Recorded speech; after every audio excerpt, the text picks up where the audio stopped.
In today's video, I'm going to teach you how to import JSON workflow in n8n. If you've received a workflow from a teammate, exported one from another environment, or downloaded a template, importing it into n8n is a quick way to get up and running. A workflow file in n8n is a JSON document that describes your nodes, connections, and settings. All you need is that JSON file on your computer and access to the n8n editor. Start by opening the n8n Workflow Editor. You can either create a brand new workflow or open one you're already working on. If you're unsure which to choose, starting with a new, empty workflow is a safe option because it keeps your existing work untouched. That way, you can import the file cleanly and review everything without worrying about replacing what's on your canvas.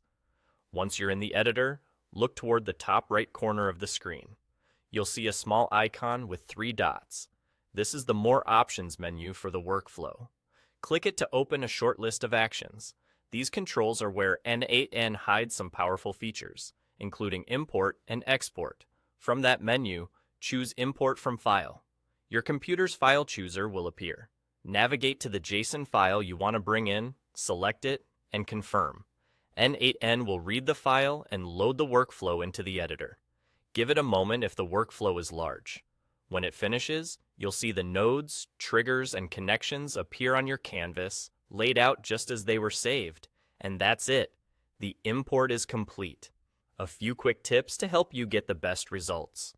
If the workflow references credentials or environment variables that aren't present in your instance, some nodes may show a warning badge. That simply means they need local configuration before you run the workflow.